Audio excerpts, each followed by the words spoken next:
We Americans are fascinated by our legal system. Movies, television, and the news media capture the public's interest in the inherent drama of the courtroom. But many people tend to overlook the most important element of our legal system, the jury, the group of ordinary citizens chosen from the community who will ultimately determine the outcome of these cases. Who are the people who make up our juries? And how did the jury trial become such an important element in our system of justice?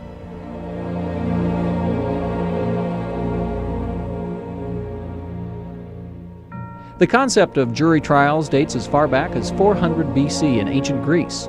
Since then, Western civilization has seen the jury system come and go. During the reign of the Roman Empire, government officials determined the guilt or innocence of the accused in criminal cases and could impose penalties based on social rank. While a privileged Roman citizen would be fined for an offense, those less fortunate might be thrown to the beasts. In the Middle Ages, civil and criminal disputes were commonly settled by methods that defied logic and fairness. In England, William the Conqueror preferred trial by combat, where the accused and the accuser fought to the death, and the survivor was declared the innocent party. The 12th century also saw the use of trial by ordeal.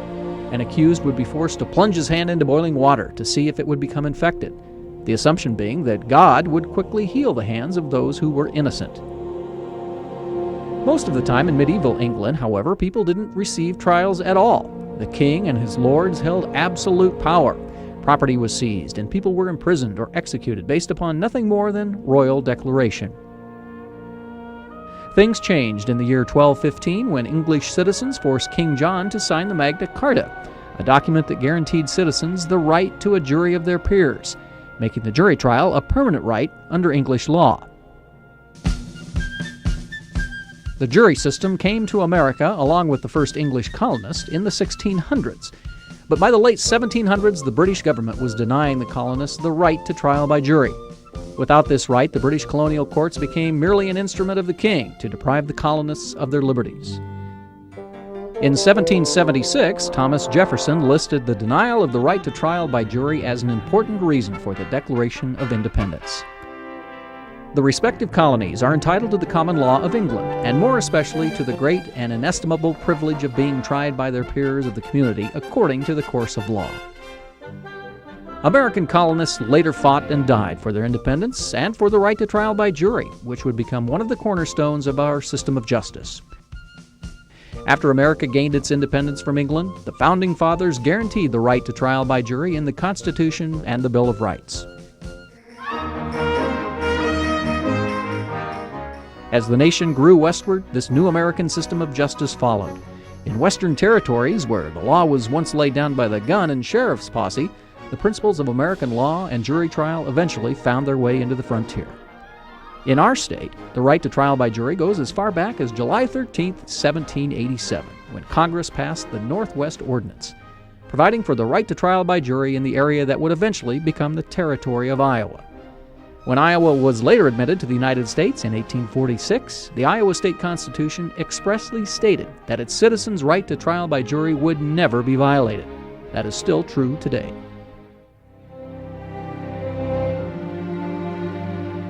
Once you're 18 years old, you are eligible to participate in one of the most prestigious and time-honored traditions of the American justice system, the jury trial.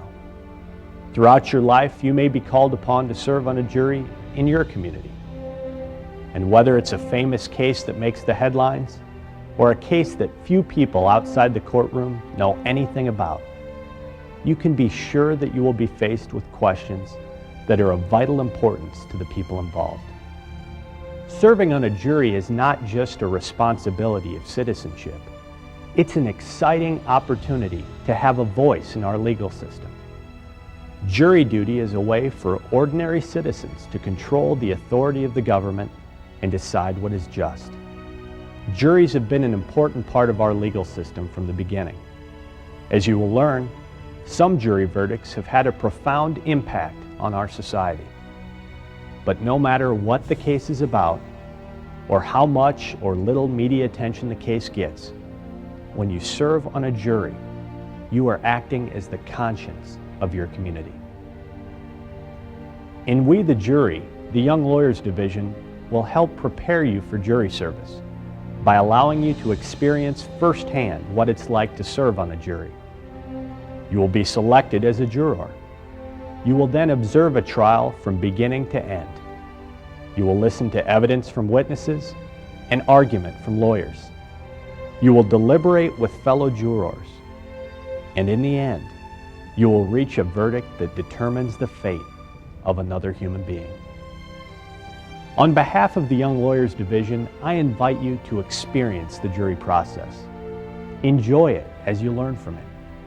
And when you are someday called for jury service, answer the call. At the end of the trial, when you rise to say, "We the jury," you will have done your part to ensure that we remain a government of the people, by the people, and for the people.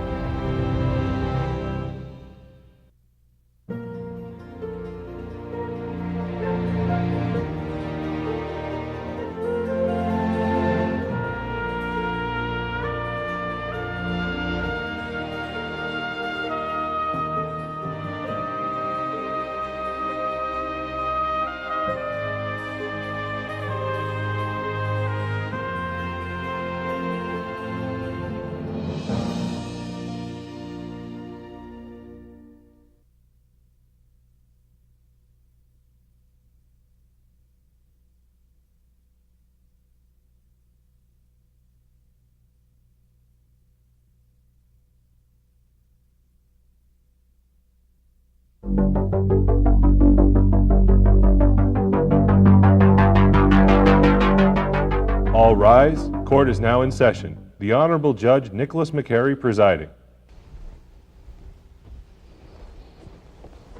Thank you. Please be seated. Jurors, remain standing. We will now swear you in. Will the jurors please raise your right hand? Do you swear or affirm to render a true verdict according to the laws given to you by this court and the evidence submitted according to the rulings of this court? I do. Please be seated. We will now hear opening statements. Prosecution will go first. May it please the court, counsel, members of the jury, on April 2nd, Tyler Dillon committed a crime. He brought an illegal substance called ecstasy to school with him and stashed it in his locker. The boy with whom he shared the locker saw the drugs and told the assistant principal. As a result, Tyler Dillon sits before you today, charged with possession of ecstasy. The state will prove beyond a reasonable doubt that Tyler Dillon is guilty. We will do this through the testimony of two witnesses. Our first witness will be the boy with whom he shares the locker, Will Murphy. You'll hear how Will Murphy and Tyler Dillon were friends, and how Will Murphy had to turn his friend into the assistant principal when he found illegal drugs on his friend's locker shelf. Our second witness will be the assistant principal, Michael Lewis. Mr. Lewis will tell you how he found the baggie of pills in Tyler Dillon's locker, on Tyler Dillon's shelf, next to a canister of tennis balls labeled TD, because they belonged to Tyler Dillon. Mr. Lewis will also explain to you that Tyler Dillon admitted that the shelf on which the pills were found was his shelf. The state will prove beyond a reasonable doubt that on April 2nd, Tyler Dillon knowingly possessed ecstasy. We feel confident that after hearing all the evidence, you will return a verdict of guilty. Thank you. Does the defense wish to present an opening statement at this time? Yes, Your Honor. May it please the court, counsel, members of the jury. This case isn't motivated by justice. It's motivated by revenge. Tyler Dillon doesn't do drugs. He's never done drugs, and he wouldn't do drugs. Those drugs were not Tyler Dillon's.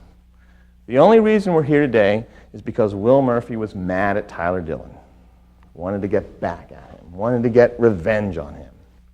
Will Murphy wanted Tyler Dillon kicked off the tennis team so he could get back on the tennis team. So, Will Murphy put the drugs in the locker they shared, then pointed the finger at Tyler Dillon. We're here today because of revenge. Those drugs were Will Murphy's drugs, not Tyler Dillon's. Why would Will Murphy do such an awful thing to his friend? You will hear how Will Murphy and Tyler Dillon had thrown a party that had gotten out of control. You'll hear that because that party got out of control, the school suspended Will Murphy from the tennis team. You'll see how mad that made Will Murphy. Mad because he couldn't play tennis, mad because he couldn't even be on the team. And Tyler Dillon was still on the team. At the end of the trial today, you'll understand how Will Murphy was so mad at Tyler Dillon that he put drugs in their locker to get Tyler Dillon kicked off the tennis team. In fact, Will Murphy not only had the ability to put the drugs in a locker, but a teacher saw him at the locker when he wasn't supposed to be there, before he supposedly found the ecstasy. The prosecution will not be able to meet its burden of proving beyond a reasonable doubt that Tyler Dillon had those drugs in his locker, because Tyler Dillon is innocent. Thank you. State, you may call your first witness. The state calls Will Murphy.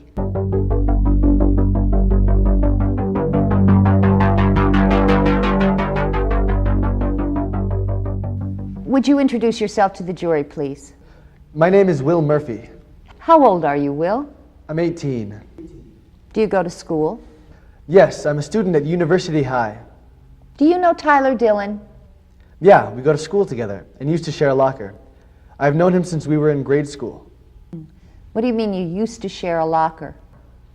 Well, first Ty got suspended, and when he came back to school, they gave him a different locker. Why did Tyler get suspended? Because he had ecstasy. How do you know that Tyler had ecstasy? Because I was the one who found it. You see, I left my third period class to go to the bathroom. On the way back, I stopped by my locker to get a book for class that I had forgotten. And what happened when you got to your locker? I opened the door, bent down to pick up my book. When I stood back up again, I noticed a bag with pills on one of the shelves. What shelf was this bag on? It was on Ty's shelf. What did you see in the bag? A bunch of little pills. They looked like ecstasy. How did you know what they were? I've seen ecstasy before at parties. Besides, everyone knows what ecstasy looks like. What did you do when you saw the bag? At first, I didn't know what to do. I just stood there for a minute, stunned. But then I shut the door and went and found Mr. Lewis, the assistant principal. Why did you look for Mr. Lewis? I'd worked with him before on a few projects, and he was someone I felt comfortable going to with something like this. Besides, I think he's supposed to deal with disciplining people and stuff like that, and drugs. Did you find him? Yes, I found him in his office and asked him to come with me to my locker. And what happened when you returned to your locker? I opened the door and I pointed to the shelf with the bag on it. And what did he do? The next thing I knew, Ty was off the tennis team and suspended. Thank you. I have no further questions, Your Honor. Cross-examination? Yes, Your Honor. On April 2nd, it's fair to say you were mad at Tyler Dillon. Yeah, I was pretty mad, all right. You had a party at the end of March Yes. at your parents' house Yes. when they were out of town. Yes. Your parents didn't know about the party. No. They didn't give their permission for the party. No. Tyler Dillon invited lots of people to the party He sure did. without your permission. Right. You got in trouble for it. Yes. You got in trouble when the police showed up. Yes. The school found out about your party and suspended you from school and the tennis team. Yes, they did. Tyler Dillon was on the tennis team. Yes. The school didn't do anything to Tyler Dillon. No, they didn't. That made you mad. It sure did. That whole mess was his fault. When you got back to school after being suspended, you suddenly found ecstasy? Yes. You say you found it in your locker? Well, that's where it was. The locker you shared with Tyler Dillon? Yes. You knew that Tyler Dillon would get kicked off the tennis team if the school thought he had drugs. Yes, I knew that. You put the drugs in the locker to get back at Tyler Dillon. No, I didn't do that. You put the drugs in the locker to get him kicked off the tennis team. No, I didn't. You testified that you've seen ecstasy at parties before. Yes. Isn't it true that there was ecstasy at your own party? I don't know. I heard that there was some. You were the only student besides Tyler Dillon who could get into that locker, am I right? Yes. After Tyler Dillon was kicked off the tennis team, you were invited back onto the team. Yes. I have no further questions, Your Honor. Any redirect? No, Your Honor. You may be seated. State, you may call your next witness. The state calls Michael Lewis.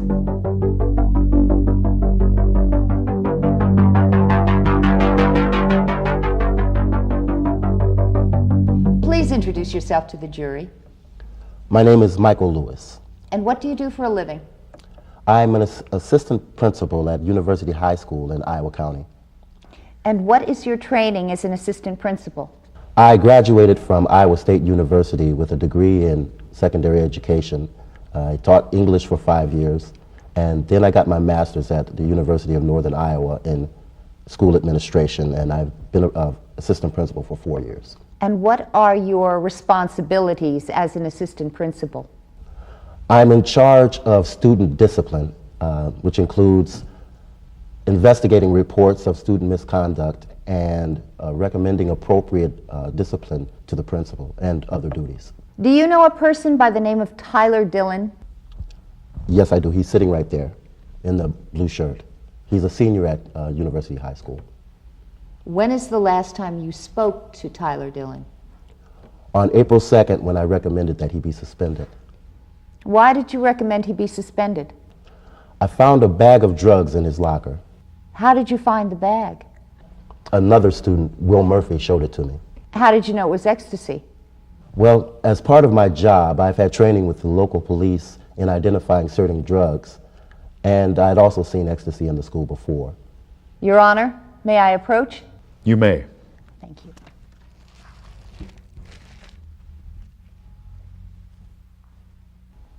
Mr. Lewis, I'm showing you what has been marked for identification as State's Exhibit A. Do you recognize State's Exhibit A? Yes, that's the bag of drugs I found on Tyler Dillon's shelf on April 2nd. And is State Exhibit A in the same or substantially the same condition as when you found it on April 2nd? Yes, it is. Your Honor, the State offers Exhibit A. Any objection? No, Your Honor. State's Exhibit A is received. Where was the bag when you first observed it in Will Murphy and Tyler Dillon's locker? On Tyler Dillon's shelf. What did you do after you saw the bag? I took it out and opened it to get a better look at the contents. I then replaced it and called Tyler out of his classroom and brought him down to his locker. I asked him who used the shelf with the tennis balls and the pop cans, and he said it was his shelf. What did you do then? I took the bag from the shelf and asked him if he knew what it was. And what did he say? He said that he didn't know, and he said that it wasn't his, and he seemed nervous and he started stammering. What happened next? I took him to my office and promptly suspended him from the tennis team. I also recommended that he be suspended from school for at least 2 weeks. No further questions, Your Honor. You may cross-examine the witness. When you confronted Tyler Dillon about the drugs, he said they weren't his? That's what he said. He said he didn't have anything to do with them. Yes. He looked surprised to see drugs. Yes. In fact, throughout this whole ordeal, Tyler Dillon has always said that the drugs were not his. Yes, he did. You knew that Will Murphy and Tyler Dillon shared a locker. Yes. As an assistant principal, you also knew that Will Murphy had been suspended from the tennis team. Yes, I suspended him. You assumed that the drugs in the locker belonged to Tyler Dillon. Yes. You assumed they were Tyler Dillon's because they were on the shelf near the tennis balls. Yes. You assumed they were Tyler Dillon's because that's what Will Murphy told you. Yes, I did. No further questions. Any redirect examination? No, Your Honor. You are excused. Does the state have any more evidence to present?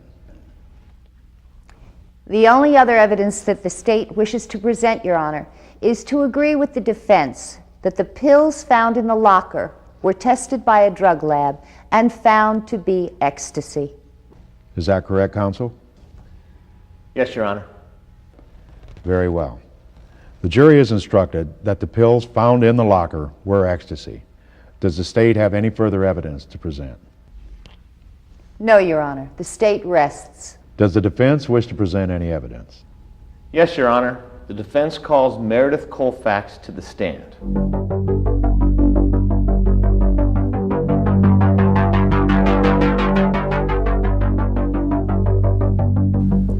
Could you please introduce yourself to the jury? My name is Meredith Colfax. How old are you, Miss Colfax? I'm 30 years old. Where did you go to school? I received a BA from the University of Iowa. I am certified to teach grades 9 through 12, and then I went back to get my master's degree in science. Where do you work? I've been teaching at the University High School ever since I finished my master's degree. What do you teach? Earth science and physics. I want to take you back to April 2nd. Were you working at University High School on April 2nd? Yes, I was. Did anything unusual happen that day? Yes, it did. Could you please tell the jury what happened? Yes, during third period I saw Will Murphy wandering the hallways when he was supposed to be in class. He was hanging out around his locker, and I told him he needed to get back to the class he was supposed to be in. Did you see him go to his class? Well, I was heading to the teacher's lounge for a cup of coffee, and I didn't follow him to his classroom, but when I came back from the teacher's lounge, he wasn't there anymore, so I assumed he'd gone to class. Was seeing him in the hallway all that unusual? Well, ordinarily it wouldn't have been unusual, but later that day I found out that he had accused Tyler of having ecstasy in the locker, and given that I'd seen him hanging around the locker in the hallway that morning, it just seemed a little fishy to me. I have no further questions. Cross-examination? Yes, Your Honor. Ms. Colfax, when you saw Will Murphy in the hall that day, he told you he had to go to the bathroom, correct? Yes, he told me that. In fact, you saw him walking toward the bathroom, didn't you? I don't really know where he was going. That's why I told him to get back to class. It would be fair to say that when you saw Will Murphy, he was heading in the general direction of the bathroom, correct? Yes. When you saw Will Murphy, you didn't see him with any drugs, did you? No, he wasn't walking around with drugs in his hands. You know Tyler Dillon's family, don't you? A little bit. Well, you graduated from high school with his sister, didn't you? Yes, I did. No further questions, Your Honor. Redirect? No, Your Honor. You may call your next witness. The defense calls Tyler Dillon.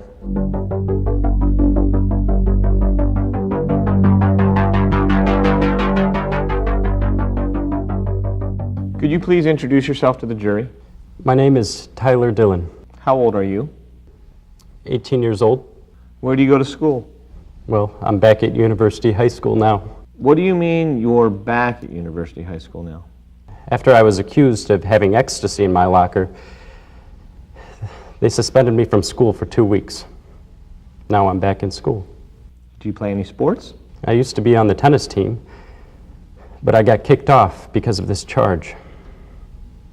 When did you get kicked off the team?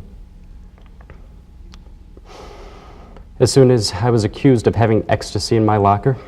When did you first find out that you were being accused of having ecstasy in your locker? When the assistant principal pulled me out of class and took me to my locker. What happened when he took you to your locker? He asked me which shelf was mine, and I told him mine was the one with the tennis balls. He then pulled out a baggie of ecstasy and accused me of hiding it there. Had you ever seen the ecstasy in your locker before? No, I had no idea how it got there. Did the ecstasy belong to you? No way. I don't do drugs. Have you ever seen ecstasy before? Yes. I saw some at Will's party. Did you use any ecstasy at Will's party? No way. I don't do drugs. Would anybody else besides you have been able to get into your locker? Will's the only person that could have gotten into my locker because we shared it. It would have been easy for Will to put the ecstasy on my shelf and make it look like it was mine. Why do you think he would do something like that? Because he was mad about the party at his parents' house when they weren't home. It got a little bigger than he thought it would. The police broke it up. Then the police told the school. He was suspended from school and the tennis team. He blamed me for it. I think it was his way of getting back at me and getting back on the team. I have no further questions at this time. Cross-examination? Yes, Your Honor. You want to get back at Will Murphy because you got in trouble. Isn't that true? I just don't want to be found guilty for something I didn't do. You were nervous when the assistant principal confronted you with the bag of ecstasy. Yes, I was nervous. You were nervous because you realized you'd been caught. No, I was nervous because I was being accused of something I didn't do. You were nervous because those drugs belonged to you. Those drugs weren't mine. Those drugs were by your tennis equipment, Yes, by your soda cans, yes, on your shelf, yes. because they were yours. No, those drugs weren't mine. You want the jury to believe that your friend put drugs on your shelf just to get back at you? That's what happened. You and Will Murphy have been friends since elementary school, haven't you? Yes. We'd been friends since grade school. I have no further questions of this witness, Your Honor. Redirect examination? Yes, Your Honor. Had you ever seen those drugs before your assistant principal showed them to you? No. I had no idea there were drugs in the locker. Nothing further, Your Honor. Recross? No, Your Honor. Does the defense wish to present any more witnesses? No, Your Honor, the defense rests. Ladies and gentlemen of the jury, before we begin closing arguments, I'm going to give you the instructions you will need for your deliberations. Instruction number 1, Tyler Dillon is presumed innocent and not guilty. This presumption of innocence requires you to put aside all suspicion which may arise from the arrest, charges, or the present situation of the defendant. The presumption of innocence remains with the defendant throughout the trial unless the evidence establishes guilt beyond a reasonable doubt. Instruction number 2, in order to prove the defendant is guilty of possession of ecstasy, the state must prove beyond a reasonable doubt the following elements of the possession of ecstasy. 1, the defendant knowingly possessed ecstasy on April 2nd. 2, the defendant knew that the substance he possessed was ecstasy, an illegal drug. If the state has proved both these elements beyond a reasonable doubt, the defendant is guilty of possession of ecstasy. If the state has failed to prove either of these elements beyond a reasonable doubt, the defendant is not guilty. Instruction number 3, the burden is on the state to prove Tyler Dillon guilty beyond a reasonable doubt. A reasonable doubt is one that fairly and naturally arises from the evidence, or lack of evidence, produced by the state. If, after a full and fair consideration of all evidence, you are firmly convinced of the defendant's guilt, then you have no reasonable doubt and you should find the defendant guilty. But if, after full and fair consideration of all evidence, or lack of evidence, produced by the state, you are not firmly convinced of the defendant's guilt, then you have a reasonable doubt and you should find the defendant not guilty. The state may now make its closing arguments. May it please the court, counsel, members of the jury. Tyler Dillon committed a crime when he brought ecstasy to school with him on April 2nd. He is guilty of possession of ecstasy. The defense would have you believe that this is some big conspiracy theory, but that just doesn't make sense. Tyler Dillon and Will Murphy have been friends since elementary school. Sure, Will Murphy was mad at Tyler Dillon, but that doesn't mean he'd put ecstasy in his locker. When Will Murphy saw the ecstasy, he told the assistant principal, and that's why we're here today. Not because of some crazy revenge plot by Will Murphy. You heard the assistant principal say that Tyler Dillon was nervous when he showed him the baggie of pills.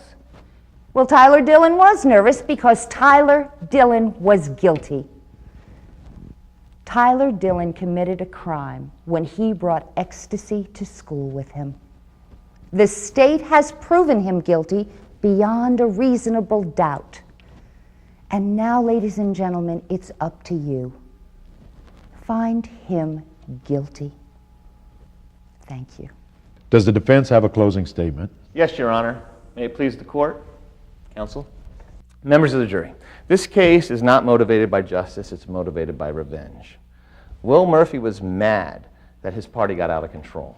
He was mad that he was suspended from school. He was mad that he was suspended from the tennis team. But he was especially mad that the same thing didn't happen to Tyler Dillon. Tyler Dillon was still on the tennis team until Will Murphy supposedly found ecstasy in their locker. Will Murphy admitted to you how mad he was at Tyler Dillon. He admitted to you that he had access to the locker. We had to bring a teacher who saw Will Murphy in the hallway to explain how Will Murphy was wandering the hallways by his locker before he supposedly found the ecstasy. Then, Tyler Dillon took the stand and told you that the ecstasy wasn't his. Ladies and gentlemen, Tyler Dillon is innocent until the prosecution proves beyond a reasonable doubt that he is guilty of possessing ecstasy. The prosecution has utterly failed to meet that burden. The fact that Will Murphy was mad at Tyler Dillon is reasonable doubt. The fact that Will Murphy was mysteriously wandering the hallways before the ecstasy was found is reasonable doubt. The fact that there was ecstasy at Will Murphy's party and then ecstasy miraculously showed up at the locker he shared with Tyler Dillon is reasonable doubt. The fact that Tyler Dillon looked you in the eye and told you that the ecstasy wasn't his is reasonable doubt. When you go back to the jury room, render the only verdict that will bring justice to this case. Find that Tyler Dillon did not possess ecstasy. Find him not guilty. Thank you. Does the state wish to offer a rebuttal? Yes, Your Honor. Sure, there was ecstasy at that party, but who was at that party?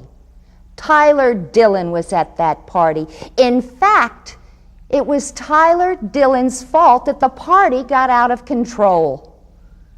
Tyler Dillon brought ecstasy to school on April 2nd. Do justice by finding him guilty. Thank you. Ladies and gentlemen of the jury, you have heard the evidence, you have received the court's charge, and you have heard the final arguments from both parties.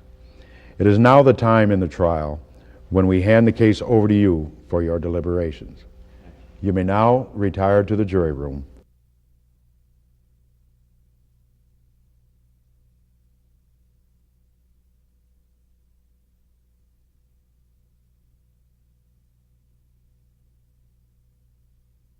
The court thanks the jury for its time and attention in connection with this trial. I remind you that our justice system could not survive unless citizens recognized their responsibility to participate in jury service.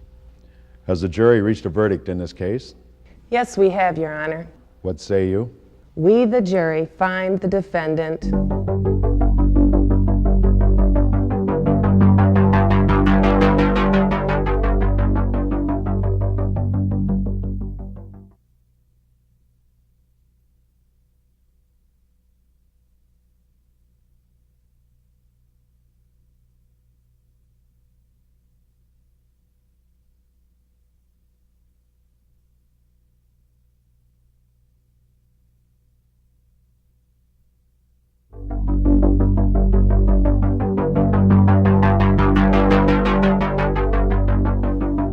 All rise. Court is now in session. The Honorable Judge Nicholas McCary presiding. Thank you. Please be seated. Jurors remain standing. We will now swear you in. Will the jurors please raise your right hand? Do you swear or affirm to render a true verdict according to the laws given to you by this court and the evidence submitted according to the rulings of this court? Please be seated. We will now begin with opening statements. Plaintiff's counsel.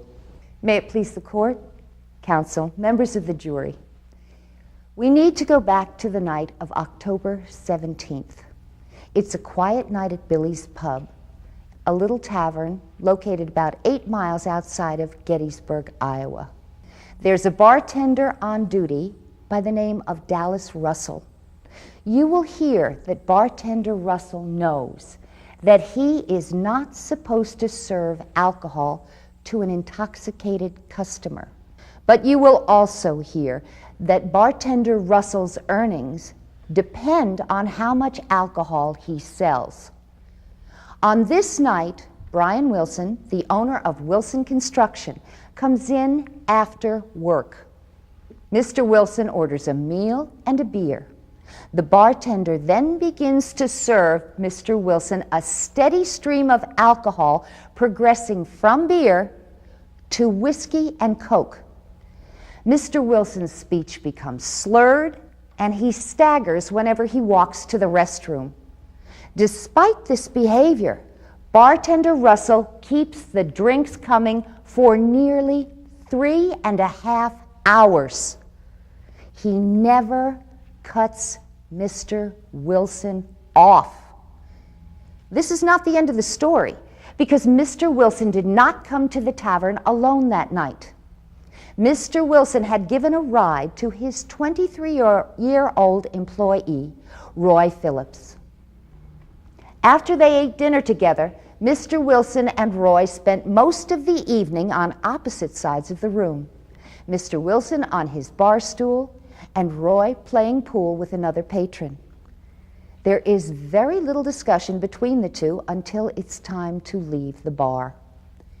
Mr. Wilson insists on giving Roy a lift home. Roy, having no other way to get home and having no idea how much alcohol bartender Russell has served Mr. Wilson, accepts the ride. You will hear that on the way home, Mr. Wilson loses control of his truck, and it flips 3 times. Roy's neck is broken, and he is paralyzed from the waist down. Mr. Wilson dies almost instantly. The autopsy shows that Mr. Wilson's blood alcohol content was 0.22, over 2 times the legal limit. We are here today because Billy's Pub had a duty to stop serving alcohol to Mr. Wilson once he became intoxicated. Because its bartender, Dallas Russell, failed to fulfill his duty, Billy's Pub is now responsible for what Mr. Wilson did when he left the bar. That is why, at the end of this trial, I will ask you to hold Billy's Pub accountable for the devastating injuries to Roy Phillips. Thank you. Defense counsel? May it please the court, counsel, members of the jury. What happened to Mr. Phillips is a tragedy. Seeing his current condition will fill any human being with sympathy. This case is not about sympathy, however. It's about responsibility. Personal responsibility. Mr. Wilson chose to drink alcohol that night, and Mr. Phillips chose to get in the truck with him. We at Billy's Pub are not responsible for those poor decisions. We will be calling 2 witnesses today. First, we will call Dallas Russell, our bartender on duty that night. Dallas will explain that when he served Brian Wilson, there was no stumbling, there was no slurred speech, and in fact, Mr. Wilson engaged in conversation with a fellow patron during the majority of the time he was at the bar that night. Dallas will also tell you that he would not have continued serving Brian Wilson if he thought Mr. Wilson was drunk. Second, we will call Samantha Dixon. Miss Dixon was a waitress on duty that night. She'll tell you that she remembers seeing Brian Wilson and Roy Phillips at our bar on October 17th. She'll tell you that there was no stumbling and Mr. Wilson did not look drunk when he left the bar around 9:45 p.m. Mr. Phillips sued us. The judge will tell you that this means he has the burden of proving that we did something wrong. We did nothing wrong. Because we did nothing wrong, and because Mr. Phillips has to take responsibility for choosing to get in Mr. Wilson's truck, we are confident that you will find in our favor. Thank you. The plaintiff may call his first witness. Your Honor, we call Roy Phillips.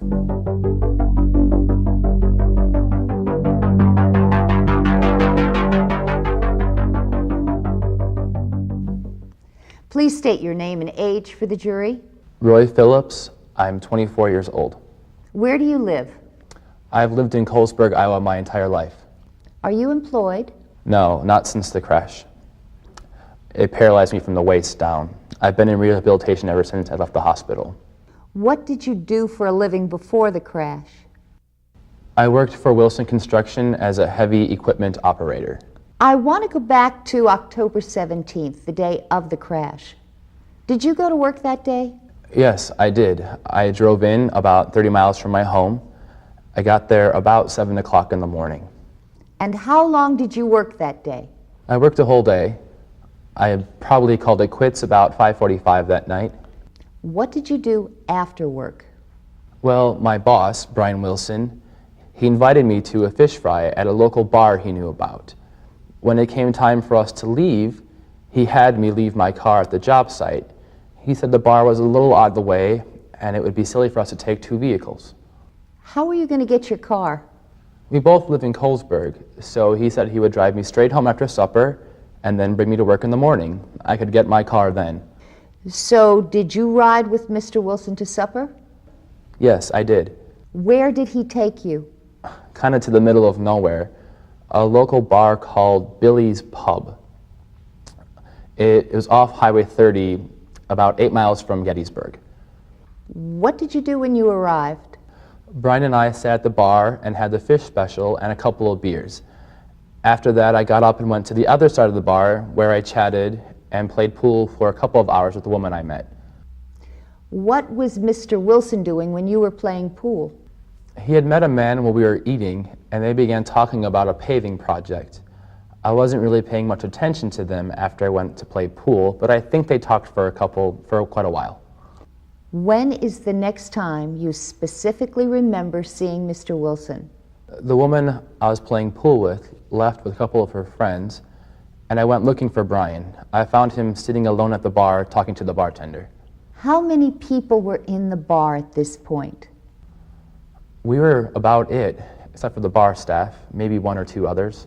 What happened next? I told Brian I was tired and I was ready to go. How did Mr. Wilson respond? He said he was too, but he just wanted to finish his soda. What was he drinking? I wasn't sure, but it looked like a Coke in a tall pint glass. Did you ask him what it was? No. Did Mr. Wilson finish his drink? Yes. What happened then? He got up, kind of stumbled a little bit, and began walking toward the door. Did you know if Mr. Wilson had been drinking alcohol the entire time you were playing pool? No, I had no idea. Did you ask Mr. Wilson how much he had had to drink? No. Why not? Because he was an adult, and he knew he had to drive us home. I figured he knew his limit, and he switched from beer to Coke. Besides, the same bartender was at the bar the whole time. The thought never entered my mind that he was sitting there getting loaded. What happened next? We got into Brian's truck, and he started to drive us back to Colesburg. It was raining. Brian was going pretty fast. When he went to turn off the highway, he lost it. I remember flipping over and over. I blacked out, and when I came to, I couldn't feel my legs. My neck was broken. What happened to Mr. Wilson? He flew through the windshield and died immediately. Your Honor, both parties stipulate at this time that Mr. Wilson's autopsy showed his blood alcohol content to be 0.22, which is more than 2 times the legal limit at his death. Is that correct, counsel? Yes, it is, Your Honor. Then we have no further questions, Your Honor. Cross-examination? Yes, Your Honor. Let's start by talking about what you knew before you left Billy's Pub with Mr. Wilson behind the wheel. You and Mr. Wilson both had the fish dinner special. Yes. You both had a few beers with dinner? Yes. Probably 2 or 3. Yes? Did you quit drinking alcohol after those first 2 or 3 beers? No. You had another 6 to 7 beers that night, didn't you? That sounds right. Did Mr. Wilson tell you that he was going to stop drinking after those first 2 or 3 beers? No. You just assumed that he stopped drinking alcohol, even though you didn't. Yes, I did. He was the one who drove us. You ran a bar tab over the course of the night with Mr. Wilson, didn't you? Yes. At the end of the night, the bill was $35 and you both threw in a 20? That's right. The extra was for the tip. The fish dinners were on special that night for $5 a person. That sounds right. How much were the beers? $1 a piece. So if, between the two of you, you spent $10 on the 2 dinners, $10 for your 10 beers, and $3 for Mr. Wilson's beers with dinner, that means Mr. Wilson somehow racked up an additional $12 in bar expenses while you were playing pool, right? I suppose so. And when he got up off his bar stool at the end of the night, he stumbled, didn't he? Yes. But it never entered your mind that he spent that additional money on alcohol? No. Let's talk about your choices after you left the bar. You did not choose to drive Mr. Wilson's truck. No, I was a little tipsy myself. I was in no condition to drive. You did not choose to call a cab. There weren't any cabs out where we were.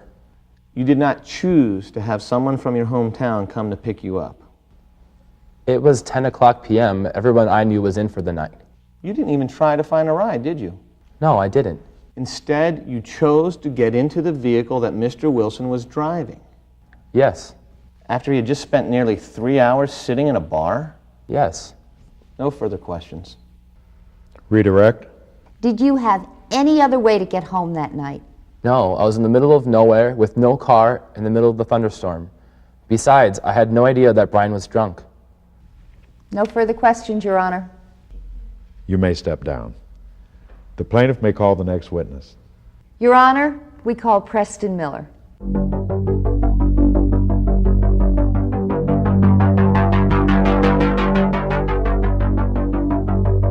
Would you please introduce yourself to the jury and tell them your age for the record? My name is Preston Miller. I'll be 63 next month. What do you do for a living? Oh, I farm and I run a grain elevator in Gettysburg. Were you in Billy's Pub on the night of October 17th? Yes, it was. Did you go there for the fish fry? No. I ate dinner with my wife that night. She went shopping with her sister, so I thought I'd stop by and wet my whistle. Did you sit with Brian Wilson that night? I did. Did you know him before that night? Well, not personally, but I knew he ran a construction business, and I needed a road paved by my grain elevator. That's what got us to talking. How long were you sitting with Mr. Wilson that night? Hour and a half, 2 hours. Were the two of you drinking alcohol together? Yeah. We drank while we talked business. He drank quite a few whiskey and cokes. Doubles, I think. How much did you have to drink? Maybe 4 beers. Could you tell whether the alcohol was affecting Mr. Wilson? Sure. He was slurring his speech, and he had to steady himself when he got off the bar stool to go to the restroom. Were you worried that he had had too much to drink? Not really. Brian mentioned that he was there with one of his employees, so I guess I just assumed he was hitching a ride with him. Did the same bartender serve you and Mr. Wilson all night? Yeah, Dallas. He's a good kid. During the nearly 2 hours that you sat with Mr. Wilson, was it obvious that he was intoxicated? Was to me. No further questions, Your Honor. Cross-examination. Mr. Miller, you just testified that you had at least 4 beers the night of October 17th. Yeah. Is that how many you told your wife you had that night? Well, I think so. Do you always tell her how much you drink when you go to a bar? Well, sometimes I estimate. I understand. Regardless, you had enough to drink that night that you weren't comfortable driving home, were you? Well, that's right. I caught a ride home with my neighbor. I told Brian to give me a call about the paving job, and I left him sitting in the bar. You chose not to drive home because you had been drinking. Correct. Do you know who Roy Phillips is? I do. Did you see Mr. Phillips at the bar that night? Yeah. Like I said, I assumed Brian was riding home with him. Where did you see Mr. Phillips?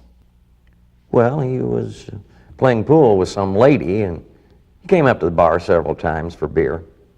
Did Mr. Phillips talk to Mr. Wilson during any of these trips to the bar? Yeah, not for very long. Roy seemed pretty anxious to get back to the lady he was playing pool with. How many times did Mr. Phillips come over to talk to Mr. Wilson? Reckon about twice. Did Mr. Wilson order any drinks during these conversations? Well, I seem to remember once where Roy ordered beer and Brian told Dallas to give him another. You said you thought Mr. Wilson was drunk. Was there anything to stop Mr. Phillips from seeing what you saw? I don't know. Maybe. Maybe not. No further questions. Redirect? Not necessary, Your Honor. Does the plaintiff have any further witnesses? No, Your Honor. The plaintiff rests his case. The defendant may call its first witness. Your Honor, we call Dallas Russell.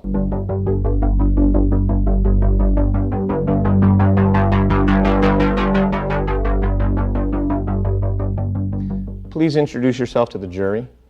I'm Dallas Russell, Where do you live? Gettysburg, Iowa. How old are you, Mr. Russell?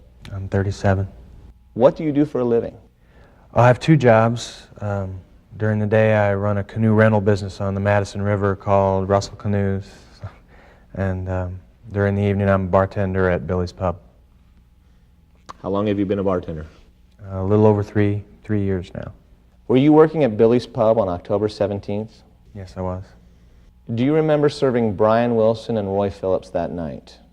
I do. I saw the two of them come in together, and Mr. Wilson had stopped in a couple times before. So.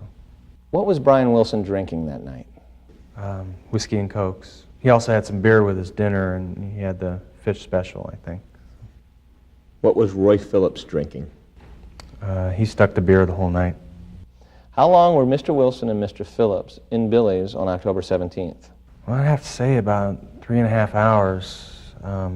Seems to me they came in after 6 and left before 10.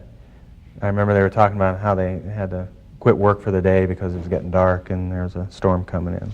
Do you remember how many drinks Mr. Wilson had? You know, they were running a tab together, so I can't say exactly how many each of them had. And I do remember they split the tab at the end of the night and they each paid half. So. How much was the total bill? Well, they left $40 and said keep the change for a tip, so I'm pretty sure the total bill was about $35. The only reason I remember that is because I thought the tip was a little on the cheap side. How much do whiskey and Cokes cost? Mr. Wilson was ordering doubles, so those were $2 a glass. Did Mr. Wilson order a whiskey and Coke in front of Mr. Phillips? Well, sure.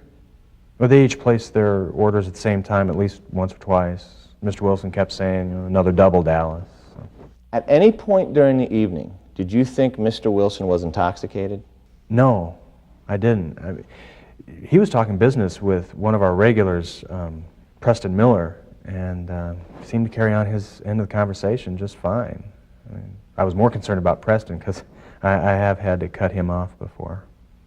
Did you notice whether Mr. Wilson was slurring his words or unsteady on his feet? Absolutely not. It seemed perfectly fine to me. I mean, otherwise I wouldn't have continued serving him. We have strict rules at Billy's Pub, and if somebody seems drunk, then we refuse to give him any more drinks. No further questions. Cross-examination? Billy's Pub is licensed to sell alcohol in the state of Iowa, correct? Yes, we have a liquor license. You are aware that you're not supposed to sell alcohol to an intoxicated customer, isn't that correct? Yes. You say you heard Brian Wilson and Preston Miller talking business at the bar? Yes, I did. Would you agree that they were talking for about 2 hours? Something like that. I wasn't really watching the clock, and night drags on a lot longer if I start to do that. So. You would agree that Preston Miller was talking with Brian Wilson more than you were? Yes. Preston Miller was also sitting closer to Brian Wilson than you were? Well, I wasn't sitting at all, actually. I was standing behind the bar, but yes, Preston was closer than I was. The canoe business gets a little slow at this time of year, doesn't it? Sure. During the winter, there's no business at all. When your canoe business is closed, the only way you get money is through bartending, isn't that right? Yes, I live on tips a lot of the time. The more drinks you sell, the more tips you get. It's the way it's supposed to work. Depends upon the customer. Of course, if you admitted to over-serving a customer and letting him drive home drunk, you'd lose your job, wouldn't you? Sure. That's not what happened here. Mr. Wilson was a big guy. He looked like he was holding his liquor just fine. No further questions, Your Honor. You may step down. The defendant may call its next witness. Your Honor, we call Samantha Dixon.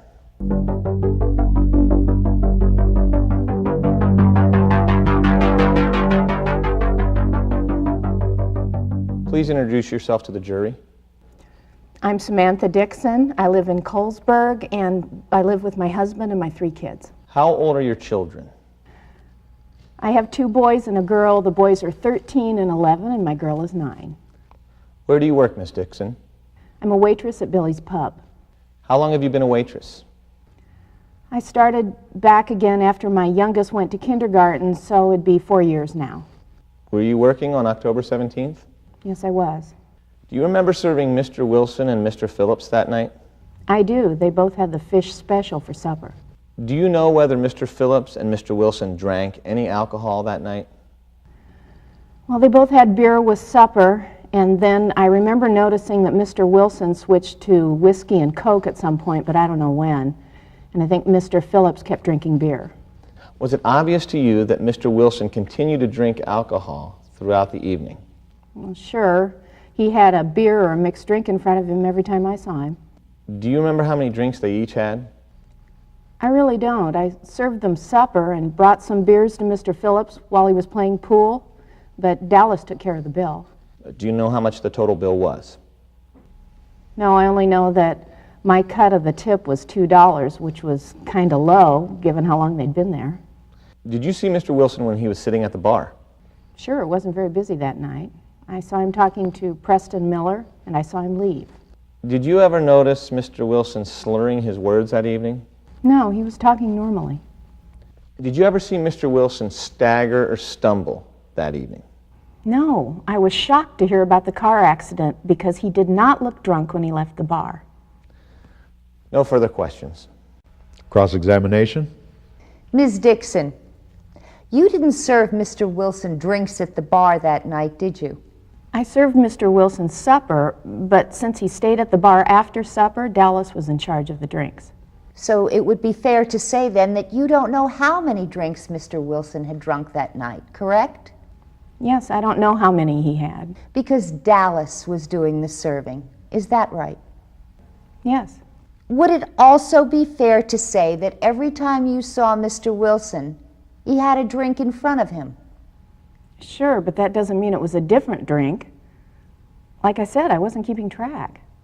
Ms. Dixon, you claim that you didn't see Mr. Wilson stumble when he left the bar. Isn't that correct? That's right, he didn't stumble. If he had, I would have had him call someone for a ride. You still work at Billy's Pub, don't you? Yes. And you want to keep working there, don't you? For the time being, sure. No further questions. Redirect? You mentioned that you would have had Mr. Wilson call for a ride if you saw him stumble. Did Billy's have a phone on October 17th? Yes. Did Mr. Phillips ask to use it? No, he didn't. Did you also mention that you live in Colesburg? I do. Have you ever given a patron a ride home before? Sure I have. Did Mr. Phillips ask you for a ride to Colesburg on October 17th? No, he didn't. No further questions. You're excused. Anything further from the defendant? Your Honor, the defendant rests. Any further evidence from the plaintiff? No, Your Honor. Members of the jury, this concludes the evidentiary portion of the case. It is now appropriate for me to give you your instructions. Instruction number 1. The plaintiff claims that the defendant is liable for his damages. The defendant denies this claim. The amount of any such damages will be decided, if necessary, at a later time. Instruction number 2. I will be talking about the need for a party to prove something. Whenever a party must prove something, they must do so by the preponderance of the evidence. Preponderance of the evidence is evidence that is more convincing than opposing evidence. Instruction number 3. In order to prove that the defendant is liable, the plaintiff must prove all of the following propositions. Number 1, the defendant was licensed by the state of Iowa to sell alcohol. Number 2, the defendant's employee sold and served alcohol to Brian Wilson when the employee knew or should have known Brian Wilson was intoxicated. Number 3, the plaintiff was injured in person as a result of Brian Wilson's intoxication. If the plaintiff has failed to prove any of these propositions, the defendant is not liable. If the plaintiff has proved all of these propositions, then you must decide whether the defendant has proved the defense of assumption of the risk. Instruction number 4. A person is intoxicated if by drinking beer, wine, and/or liquor, one or more of the following is true. A, his reason or mental ability has been affected. B, his judgment is impaired. C, his emotions are visibly excited. D, he has, to any extent, lost control of bodily actions. Instruction number 5. The phrase, knew or should have known, means that the person had actual knowledge or that a reasonably observant person under the same or similar circumstances would have had knowledge. Instruction number 6. The defendant claims the plaintiff assumed the risk when he got in Brian Wilson's car. The defense of assumption of risk is proved if the defendant proved all of the following assumptions. 1. The plaintiff knew a risk was present. 2. The plaintiff understood its seriousness. And 3. The plaintiff freely chose to incur the risk.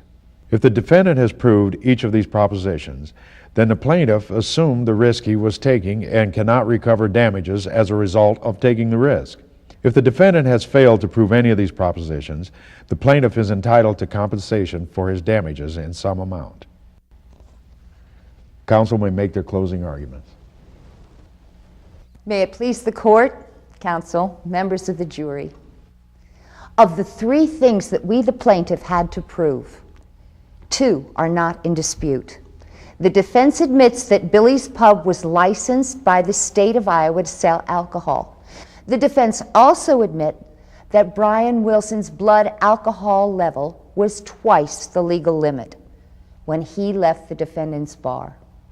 The only real question before you is whether Billy's Pub employees sold and served alcohol to Brian Wilson when they knew or should have known that Mr. Wilson was intoxicated. The judge said a person is considered intoxicated if by drinking beer, wine, or liquor, the person loses control of his bodily actions to any extent. You heard from eyewitness Preston Miller that on the evening of October 17th, Brian Wilson's speech was slurred and his walking was unsteady. The testimony isn't surprising when you consider all of the alcohol that Mr. Wilson was served, how long it was served to him, and how high his blood alcohol level was after the crash. The defendant's only witnesses are 2 employees who claim they never knew that Brian Wilson was intoxicated. How believable is that testimony? Let's set aside the fact that Mr. Russell and Mrs. Dixon could very well lose their jobs if they had said otherwise. We can even set aside the fact that the defendant's witnesses were the ones who served Mr. Wilson enough drinks to intoxicate him to not once, but twice the legal limit. The fact is that a reasonably observant person, Preston Miller, sat at the very same bar that Dallas Russell was tending, and that he had no doubt that Brian Wilson was drunk. We proved that Billy's employees served Brian Wilson alcohol when at the very least they should have known that he was intoxicated. Selling alcohol is serious business. If that is how you want to make your money, the law says that you have to follow certain rules. The employees at Billy's Pub failed to follow those rules on October 17th. And now, because of that failure, an innocent young man will never walk again. We come before you now and ask you to hold Billy's Pub accountable. Thank you. The defendant may make its closing argument. May it please the court, counsel, members of the jury. We don't deny that a tragedy occurred on October 17th.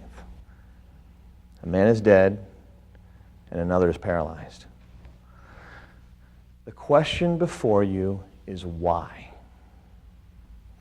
When you look at the evidence, the answer is clear. Mr. Wilson chose to drink and drive. Mr. Phillips chose to go along for the ride. Billy's Pub is not to blame for either of these poor choices.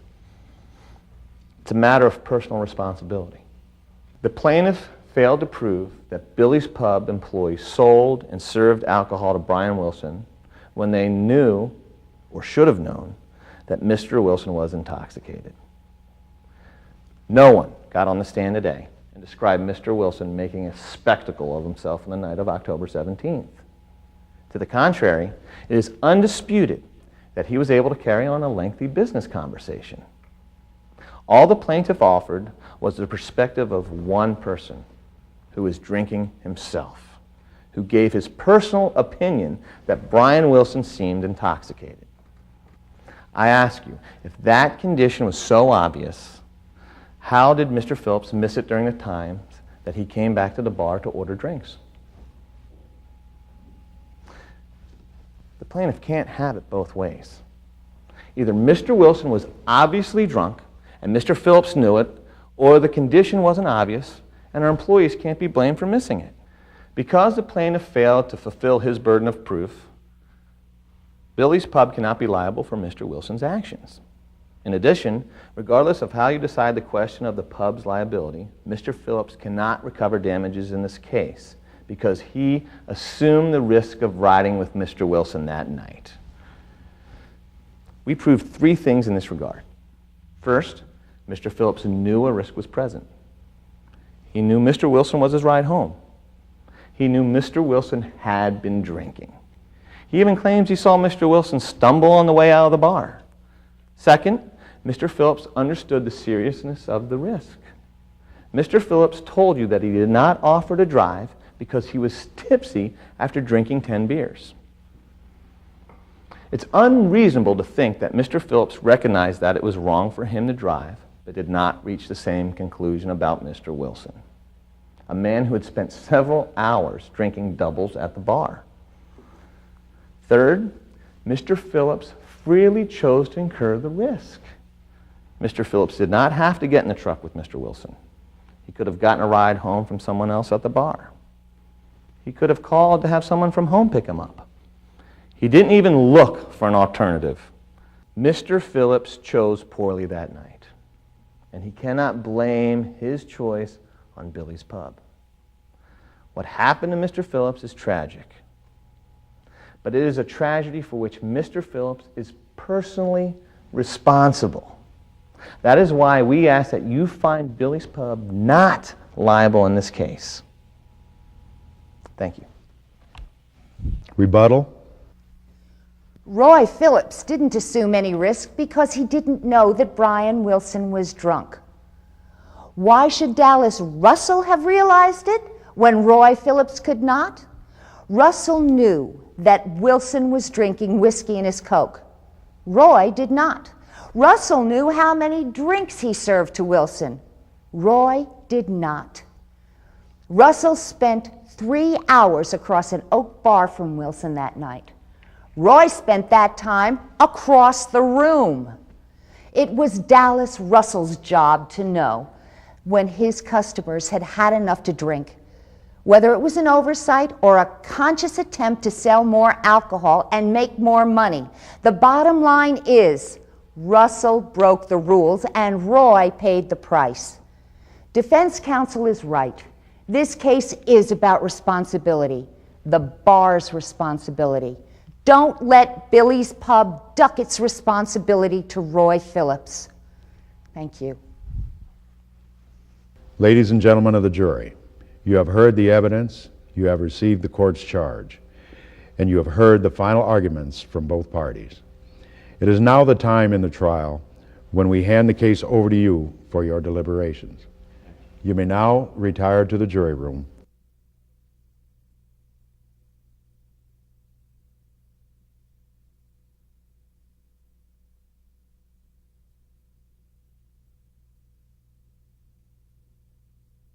The court thanks the jury for its time and attention in connection with this trial. I remind you that our justice system could not survive unless citizens recognized their responsibility to participate in jury service. Has the jury reached a verdict in this case? Yes, we have, Your Honor. What say you? We, the jury, find the defendant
The Young Lawyers Division of the Iowa State Bar Association is proud to introduce We the Jury, a classroom program incorporating curriculum, video, and a volunteer attorney to educate and inspire students about the jury system in the United States. Designed to be interactive and informative, We the Jury will teach students about the evolution and creation of the jury system throughout history, and how the right to trial by jury came to be guaranteed to all American citizens by the Bill of Rights and the United States Constitution. Students will develop an understanding of their role as citizens in the judicial system and an appreciation for their civic duty as jurors. The centerpiece of We the Jury are two mock trials, the State versus Tyler Dillon, a criminal case, and Roy Phillips versus Billy's Pub, a civil case. Each case demonstrates the order of a typical trial and provides the students the opportunity to participate in deliberations in order to reach a verdict in each case. In the State versus Tyler Dillon, our criminal case, a high school senior stands accused of keeping the drug ecstasy in his locker. Those drugs weren't mine. Those drugs were by your tennis equipment, Yes. by your soda cans, Yes. on your shelf, Yes. because they were yours. No. Those drugs weren't mine. He claims, however, that the drugs were planted in his locker by his friend Will Murphy as revenge. The school found out about your party and suspended you from school and the tennis team. Yes, they did. Tyler Dillon was on the tennis team. Yes. The school didn't do anything to Tyler Dillon. No, they didn't. That made you mad. It sure did. That whole mess was his fault. In Roy Phillips versus Billy's Pub, our civil case, a young man seeks reparation from Billy's Pub for overserving his boss, the late Brian Wilson. leading to the accident which claimed Mr. Wilson's life and left Roy paralyzed from the waist down. Did you know if Mr. Wilson had been drinking alcohol the entire time you were playing pool? No, I had no idea. Did you ask Mr. Wilson how much he had had to drink? No, Why not? because he was an adult and he knew he had to drive us home. I figured he knew his limit and he switched from beer to Coke.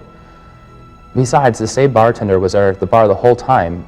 The thought never entered my mind that he was sitting there getting loaded. Billy's Pub, on the other hand, contends that Brian Wilson neither appeared drunk nor was he overserved. At any point during the evening, did you think Mr. Wilson was intoxicated? No, I didn't. He was talking business with one of our regulars, Preston Miller, and seemed to carry on his end of the conversation just fine. I was more concerned about Preston because I have had to cut him off before. Did you notice whether Mr. Wilson was slurring his words or unsteady on his feet? Absolutely not. Seemed perfectly fine to me. I mean, otherwise I wouldn't have continued serving him. We have strict rules at Billy's Pub, and if somebody seems drunk, then we refuse to give them any more drinks. After hearing all the testimony, the students are then given the charge of finding a verdict in each case. Ladies and gentlemen of the jury, you have heard the evidence, you have received the court's charge, and you have heard the final arguments from both parties. It is now the time in the trial when we hand the case over to you for your deliberations. You may now retire to the jury room. We, the Jury, provides a glimpse into true-to-life court proceedings and a look back into history to the very beginnings of the jury trial. It teaches, it fosters understanding, and ultimately, it creates citizens who are more willing and better prepared to serve on juries.